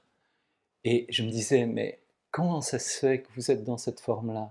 Et il me disait, vous savez, chez vous, là, en Europe, dans le monde des Blancs, vous avez un entonnoir sur la tête, vous écoutez tout le temps la radio, vous regardez la télévision, vous avez toutes les mauvaises nouvelles qui vous tombent dans le cerveau. Nous, la seule mauvaise nouvelle qu'on a dans le village, c'est un enfant mort-né. Le reste, on n'écoute pas ce qui se passe. C'est la vie du village, c'est la main tendue à l'autre, c'est la communauté qui vit comme un seul cocon. Mmh. Et ça, moi j'ai appris beaucoup de choses avec ça. Garder le sens du concret, c'est Oui, essentiel en oui, fait, oui, hein, oui. je dirais qu'en photographie, comme en écologie, comme dans la compréhension de l'autre et de la Mm, relation qu'on a, le fait de ne pas perdre contact, avec les gens. Or effectivement, nous aussi avec Gaël, on est un peu en résistance de oui, ça parce que ce qu'on souhaite dans notre monde, en tout cas tel qu'on le vit, c'est de pouvoir rencontrer les gens, parler d'âme à âme, avoir des conversations profonde, Mhm. finalement se débarrasser de l'inutile et arriver à un moment donné à faire coïncider notre dialogue et savoir s'écouter en fait. Le sens du concret, c'est tellement important. Moi, je trouve que c'est fabuleux en fait, hein, d'avoir Internet, d'avoir les réseaux sociaux, parce que nous, on joue de Oui, oui, ça, bien ça fait sûr. partie de notre Mhm, génération. mhm. Je joue avec ça aussi, mais j'ai vraiment envie de faire comprendre aux gens que malgré un réseau social, qui peut être social et pas asocial, on peut échanger des choses, mais non seulement on échange, mais on incite à un rendez-vous, on incite à se réunir, on incite à prendre du temps Mhm. pour parler, pour réapprendre à se connaître. Ne justement pas faire partie d'un monde où on est loin les uns des autres. Ça n'a aucun sens. Moi, je lisais ça quand j'étais petite avec Isaac Asimov, en fait. Il parlait de gens qui se parlaient de planète à planète par écran interposé. Et je me disais, mais j'espère que jamais ça va arriver. Mon papa me disait, tu sais, Asimov, en général, il a toujours Oui. euh, des visions Ouais, de ouais, ce que peut ouais, être l'avenir. Je dis, mais ouais. moi, je voudrais pas uniquement ça, je voudrais encore pouvoir prendre les gens dans mes bras, je voudrais pouvoir les recevoir chez moi et Ouais. qu'on prenne encore le temps de refaire le monde et que ce soit important et qu'on puisse créer une trace, un dépôt de ces conversations, de sorte que on laisse à nos enfants aussi euh, l'éducation de je t'écoute, je t'entends, je te vois. Et bon, toi, tu as 2 fils aussi, hein, on pourrait parler de. Tu en as 3? J'ai 3 garçons. Oh là là, tu en as 3. Je suis restée à 2. Moi. Tu as 3 enfants, très Ouais, très bien. ouais. C'est vrai que moi, je connais le petit dernier qui est maintenant un Oui, grand dernier. un grand dernier, Et, oui, et oui. Dieu sait que l'héritage artistique est important aussi parce que Ouais, ouais. tu les as ouverts également à ton travail de photographe et de cinéaste aussi. Et ton Mhm, fils maintenant travaille pour devenir lui-même aussi mhm. un cinéaste. Oui. Je pense que c'est important de pouvoir aussi. Oh, tu parlais de qu'est-ce qu'on peut laisser au monde Mhm. à notre petite échelle. Nous sommes parents, nous sommes citoyens, on a des choses à Mhm. dire, que ce soit dans notre travail, dans ta passion, dans mon travail qui est aussi une passion, qui est un travail, mais qui est aussi une Mhm. passion, si je peux Oui, dire. oui, oui, oui. Parce que vraiment, moi, Mhm. ça me botte de faire mon job et je sens que je laisse des traces aussi, mais c'est important de pouvoir transmettre. On est un élément de transmission. On peut donner à nos enfants un terreau relationnel tellement fort que ça va nous rester. Enfin, tu vois, simplement cette fraternité, Oui, le oui, sens c'est d'être ça. avec Ouais, ouais. quelqu'un d'autre. Mhm. Prendre des heures comme on prend ici pour discuter ensemble Oh que aussi. oui, oh que oui. Mais on voit un peu aussi la faillite du monde politique. Pour le moment, elle est vraiment épouvantable. Et moi, je crois qu'on ne peut pas changer un pays par un pouvoir centralisé. Moi, je crois aux petits réseaux. Je crois qu'on peut changer quelque chose dans sa rue en parlant aux voisins et en Et en ayant tant des actions qu'artiste communes. aussi, Et en tant tu peux qu'artiste aussi. aussi Tout changer à un fait. peu. Oui, Si oui, c'est pas le monde, au moins oui. c'est Oui, oui, oui. ton monde à toi. Mais moi, à un certain moment, comme je viens quand même du monde hippie, euh, il y a eu à un moment une fracture, c'est-à-dire que le politique est rentré dans ce mouvement. Ça a été les mouvements maoïstes qui sont arrivés. Et à ce moment-là, on a senti qu'il y avait une certaine colère contre certaines choses. Dans le monde hippie, on était plus euh, euh, dans le fait de changer les choses, mais des grosses choses. La guerre du Vietnam, c'était un gros sujet. Donc on allait manifester tout le temps pour la guerre du Vietnam. Mhm, Il y avait le droit à l'avortement mhm, aussi. Il y avait des choses très très fortes. Et puis est arrivé les premières crises pétrolières, des choses comme ça. Et j'ai senti que ce mouvement, en fait, se séparait en deux. Il y avait le mouvement que l'autre partie appelait les doux rêveurs, et puis un parti beaucoup plus dur qui allait aller vers l'extrémisme, qui allait aller vers une certaine guérilla. Et moi, j'étais à cette fourche et de choisir mon chemin. Et je me suis dit, oui, je vais dénoncer les choses, mais je vais le faire par mon moyen d'expression, donc je vais écrire avec de la lumière, mhm. et par cette lumière, je vais essayer de dire ce que je ressens. Je ne veux pas être un donneur de leçons, surtout pas. Parce que ça, c'est aussi un problème, hein. On a trop appris. Oui, et j'ai oublié on était parti dans une conversation. Moi, j'ai été cassé 2 fois. Une première fois par ces tests où je voulais être vétérinaire et on m'a dit non parce que son test de latin était mauvais. Et donc, il ne pourra jamais aller là-dedans parce que tous les noms d'animaux sont en latin. Ok, je passe en scientifique. On refait un test au bout de la troisième. Et on me demande qu'est-ce que je veux faire. Et à ce moment-là, je dis, je veux parcourir le monde et relater de ce que je vais voir. Je ne parlais même pas de photographie ni de cinéma. Et Et je tu suis parlais de appelé, mémoire et de voilà, témoignage. Mhm. exactement. Et je ne savais pas comment. C'était peut-être le dessin, c'était peut-être, je ne sais pas, l'écriture, Tu je connaissais ne pas sais encore pas. le moyen Pas du d'expression tout, avec lequel tu allais pas pouvoir en du tout. parler. Ouais. Et on dit, la psychologue veut te voir avec ta mère. Et ma mère est là. Il y a un gros problème avec votre fils. C'est un rêveur. Regardez un peu ce qu'il a écrit. Mais mon petit ami, ça n'existe pas, Tintin. Tintin n'existe que dans les albums de bande dessinée. Tu crois que tu vas photographier, parcourir le monde, aller en Afrique, en Asie et rendre compte de ce que tu as vu? Mais aujourd'hui, j'aimerais bien la revoir, cette dame, et lui lancer à la tête mes 30 livres. Ça va faire mal, mais le poids sera là. Oh, c'est Donc, génial. c'est pour ça, il ne faut pas casser le rêve des enfants, surtout pas, qu'ils se cassent la gueule eux-mêmes, mais ils vont se relever tout seuls, mais qu'on leur dise pas à la base, t'es pas fait pour ça. Non, surtout dans le monde où on est, où tous les métiers risquent de disparaître, avec l'intelligence artificielle, hein. Dieu sait si j'aime pas Bill Gates, mais il a dit dernièrement, il y a un mois, il est temps de donner une subvention internationale à tous les gens parce que tous ces métiers vont disparaître. L'intelligence artificielle avec les robots dans les usines va générer énormément d'argent Mhm. qui soit redistribué. Et sur cette base-là, où tout le monde pourra manger, se chauffer et vivre dans un habitat, si vous voulez faire des choses en plus, vous le ferez. Pour moi, c'est une des seules paroles sensées parce qu'on est en train de partir vraiment vers ça. Et il y aura de nouveau des laissés pour compte et il y aura des gens qui vont devenir archi-milliardaires. On ne parle plus de millionnaires, on parle de milliardaires pour le moment. Et ça ne va faire qu'amplifier les choses. Donc, moi, je suis pour cette espèce de qu'on laisse vivre tous les rêves, puisqu'il n'y a plus que ça qui va rester, ce n'est plus comme avant, tu rentres dans cette institution à 20 ans et tu en sors à 65 ans. Non, Mhm. déjà maintenant les gens changent tout le temps de Ils changent tout métier, leur métier désormais. mais qu'on Mhm. laisse vivre les passions et les rêves.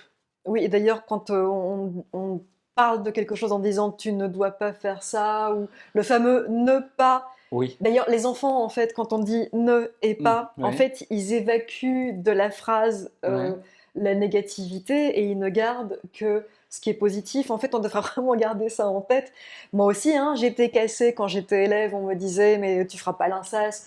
Il y a personne du lycée qui a réussi l'examen d'entrée.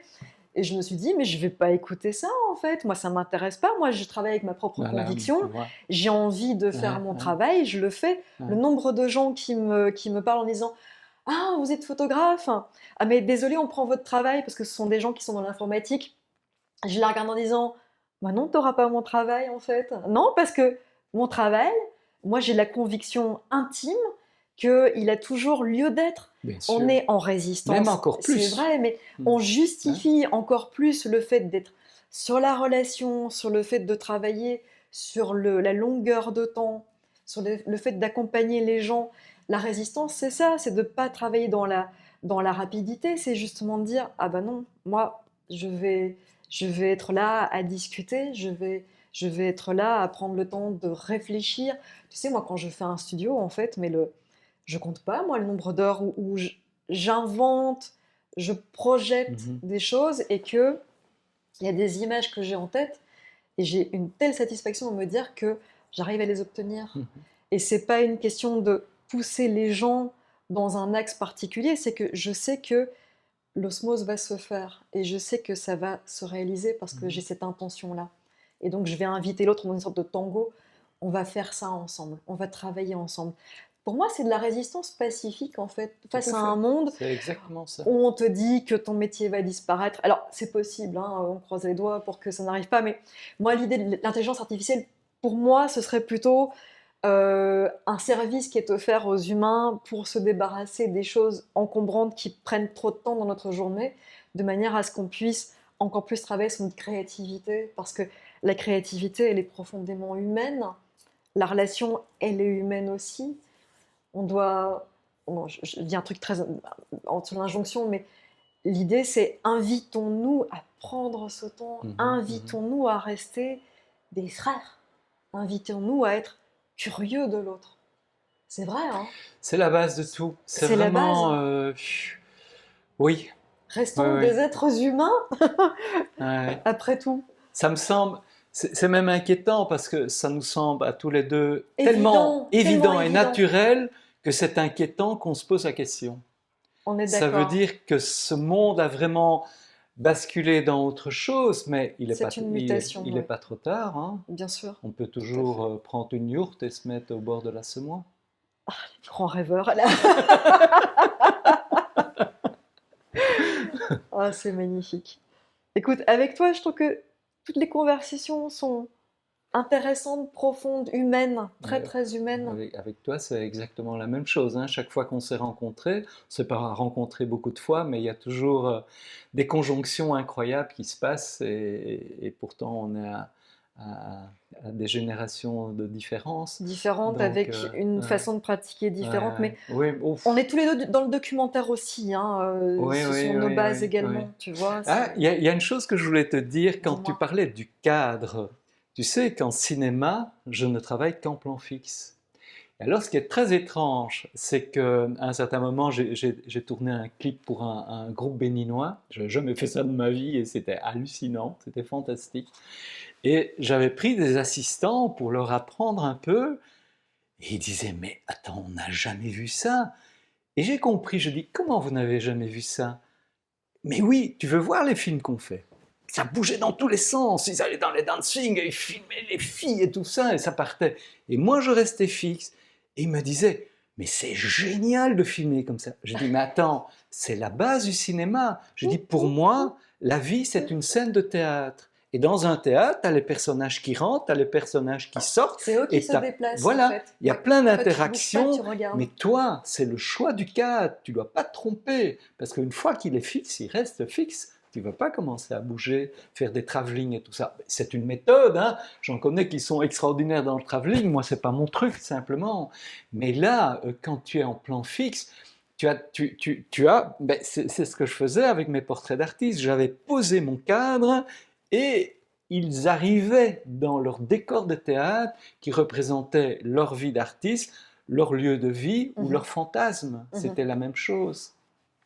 Ah, voilà. C'est important quand on fait des images de penser à réfléchir son cadre et avoir l'intention de ce qui va advenir. On a trop de personnes, je pense qui toi te parlent et me parlent aussi, du fait que on va prendre du matériel image et puis on verra bien à la suite ce qu'on va en faire. Moi, je pense, et toi aussi, tu en es intimement convaincu que l'idée, c'est en fait, vous avez une intention, vous avez une vision, et c'est ça qui doit passer au travers de votre travail, de chacune des images. Ce n'est pas avoir plusieurs images qui est important, c'est d'avoir l'image fondatrice, fondamentale, qui va apporter un message à l'autre. Et voilà. Tu aurais un petit mot de conclusion avant qu'on... Oui, on avait démarré en parlant du Oui, livre. tout à fait. Je tiens à dire une chose, c'est que moi je Dis-moi. suis le premier gêné d'avoir mon nom en immense. Il faut savoir que tous mes autres livres, ça c'est le 30e, Je le soulève pour qu'on le voit bien. titre est immense et mon nom a Voilà. toujours été petit. Et ce sont les graphistes qui ont dit, non, là tu es en train de célébrer 50 ans de photographie, il est temps que ton nom soit plus grand. Mais j'ai demandé subtilité, quand le tourne de l'autre côté, c'est l'inverse. Le titre est en immense et mon nom redevient plus petit. Voilà, donc vous pouvez le prendre, soit vous allez vers mes visions, ou soit vous allez vers un espèce de mégalomane qui est en train de raconter sa vie. Voilà, vous choisissez. Oh, je sais pas si... Tu n'es pas mégalomane. Non, Hein. non, mais Non. c'est la taille du Ça lettrage. t'a un peu indisposé à la base, et en même temps, ça t'a fait du bien, non, de voir ça sur ton... J'ai enfin accepté parce que j'ai toujours dit je n'ai aucun repère dans le temps. Donc, en fait, tout se mêle chez moi. Allez, une réalisation entraîne la suivante et je n'ai pas de jalon. Tout ça est fondu. Et donc là, j'ai dû me poser et j'ai dû affirmer ce que j'avais fait. Donc j'ai dû remonter Ouais. dans le temps, j'ai dû classifier, j'ai dû refotographier mes négatifs. Je ne suis pas passé par le scan parce que je voulais que ce soit une nouvelle prise de vue. Donc j'ai refotographié mes photographies, mes bandes argentiques sur une table lumineuse et je refotographiais pour recréer une nouvelle image. Je ne pouvais pas passer par une machine qui allait me scanner, non, je Mhm. voulais refaire une photo. Et c'est très gai parce que je me suis rendu compte que dans la photo argentique, en fait, tout était là. Et tu le vois maintenant, quand tu refotographies en digital, tu as le moindre petit détail qui est là, c'était d'une richesse incroyable. Mais le procédé argentique, quand tu mettais ton négatif dans le passe-vue et que la lumière arrivait sur ton papier, tu avais perdu 40% des détails. Ça, c'était connu. Donc tu travaillais avec quelque chose, on dit oui c'est vintage, ah oui il y a une espèce de flou, il y a beaucoup moins de détails, mais non la photographie digitale est sans doute trop détaillée, il faudrait une médiane entre les deux, travailler avec le dernier matériel au niveau des capteurs, là on est bien d'accord, mais travailler peut-être avec des vieilles optiques qui va redonner cette douceur Faire tout en advenir gardant les la détails. poésie Voilà, et c'est oui. exactement Mhm. ça. S'emparer du monde technologique, mais de le poétiser. Voilà. Mais Ouais. avant qu'on fasse cette conversation en podcast, Jean-Dominique nous a apporté un livre sur le Vietnam et je Ouais. suis allée ressortir Ouais, c'était les très vieux barités. intéressant. Ouais. Et en fait, c'est vrai qu'avec Gaël, quand on avait fait les photos, je recontextualise, on avait, je pense, trois boîtiers et des optiques qui étaient vraiment pas bonnes. On n'avait pas un piqué exceptionnel. Moi, j'ai travaillé avec un autofocus qui était foutu au Vietnam. Et il y a eu quand même des moments où cette technique qui était branquignole faisait apparaître une forme de poésie Tout à fait. et faire advenir quelque chose en disant que la technique ne fait pas tout en fait. La vision du photographe, elle est importante. Et puis c'est vrai qu'en argentique, ce qui était fabuleux aussi, c'est l'idée qu'on n'avait pas directement le rapport au résultat, on devait attendre. Et il y avait un stress et en même temps une excitation à l'idée de enfin pouvoir voir les négatifs, les voir advenir et se dire oh waouh, quelque chose est arrivé Ouais, à ouais, ouais, un moment ouais, ouais, donné et ouais, ouais, c'était pour toi, ouais, pour moi. ouais. Et C'était apprendre la patience et le rêve, oui, parce qu'on rêvait ces images avant de les découvrir réellement. oui, Et ça, j'insiste beaucoup sur le rêve qu'on doit avoir en permanence. tu Ne fais bien de pas, le répéter. oui, oui. J'ai toujours dit, j'ai absolument pas peur de la mort, ça m'a jamais impressionné, hein. Mais j'ai toujours dit, à mon dernier instant, je voudrais surtout ne pas dire la phrase j'aurais dû. Jamais. J'ai réalisé tous mes rêves et je continue à les réaliser. Et je n'ai jamais fait obstruction en disant c'est impossible ou quoi. Je l'ai fait, je l'ai fait. Et je crois que c'est très important. Et il ne faut pas beaucoup d'argent hein, pour les réussir, hein. L'aventure, elle est au coin de la rue, hein. Donc, hein, tu te rappelles de mes plaques d'égout. Si Absolument. j'avais pu parcourir le monde en disant je suis un grand anthropologue, ethnologue, on m'aurait peut-être cru aussi. Et c'était Mhm. dans les trottoirs autour de chez moi. Donc Oui. je crois qu'on peut se raconter des histoires, on peut rêver, on peut les concrétiser et on peut surtout ouvrir le monde à l'autre et à ce qu'on a comme vision dans la tête. Voilà. C'est beau ce que tu viens de dire. Ouf, mais Non, mais ça me touche. Je voudrais peut-être conclure en disant que pour moi, ça a été un grand honneur de t'avoir sur le podcast ici. Je trouve très important de pouvoir aussi euh, parler avec des photographes et faire acte de témoigner de nos vécus, de ce que l'on vit en tant que photographe, de dire à quel point c'est important de toujours faire vivre la photo, acheter de la photo. oui, oui, Hein, oui. voilà, ce sont aussi des. Quand on achète une photographie, c'est pas juste pour la mettre sur un mur, c'est on a, on acquiert en fait un vécu, on acquiert une histoire, un point de vue, une vision, et c'est pas anodin en fait. C'est pas juste une image qui fait beau, c'est une image qui a du sens, Oui. qui est juste. c'est une image qui crée une trace Mhm. dans notre vie, une façon de donner à l'autre la façon dont on a regardé le monde. Mhm. Le fait que tu fasses de la photographie, je dirais de la photographie en paix avec ton âme, le fait que tu te dises qu'un jour, quand tu vas mourir, tu seras toujours en paix avec ton âme, c'est quelque chose de très fort. Ça signifie que ce que tu fais actuellement, ce que tu as fait jusqu'à présent, c'est un tout et c'est aussi un acte de générosité à l'égard Mhm. de l'autre. Ah, Voilà.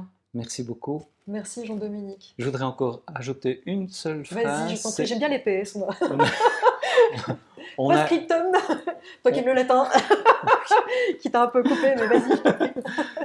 c'est vrai qu'on a un rôle à jouer et on a une chance folle d'abord de vivre de sa passion, mais on est aussi des magiciens, hein. On écrit avec de la lumière et on a le pouvoir d'arrêter le temps. Tu t'imagines, dans ce monde d'aujourd'hui, de pouvoir C'est une dinguerie, j'adore ça. arrêter le temps. Et quand tu Ouais. dis une photographie, un mur, c'est des gens, s'ils peuvent la comprendre, s'ils peuvent rentrer dedans, mais ça vaut tous les voyages du monde aussi, hein, et tous les contacts du monde. Ouais. Et c'est ça.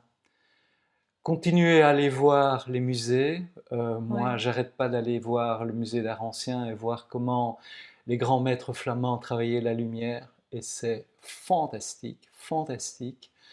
Et signe des temps, avant quand on voyait des grands films américains et gros budget et qu'on voyait des intérieurs de gens qui pouvaient se permettre et qui avaient de l'argent, ce n'était que des tableaux, des peintures au mur. Tous les derniers films américains, ce n'est plus que de la photographie. Pourquoi? Parce que l'histoire de l'Amérique est née avec la photographie. Les premières Mhm. images de l'histoire de l'Amérique, c'est la guerre de sécession. Absolument. Donc, tandis que la peinture, un peintre américain se réfère à la peinture européenne. La photographie est née avec l'histoire des États-Unis. C'est pour ça qu'ils sont aussi sensibles. Pour moi, les plus grands photographes sont des Américains. Des Belges aussi. Parfois. Peut-être quand ils ont un nom anglophone, Burton. Oui, voilà, exactement. Magnifique. Merci Jean-Dominique. Ben, merci à toi, merci Et à vous en tout cas. L'homme de l'ombre qui est là, mais qui a ouais. la lumière à côté de lui, c'est quand même très important. Merci à toi, Gaël. Merci Gaëlle et merci à vous tous de nous avoir écoutés. Merci beaucoup.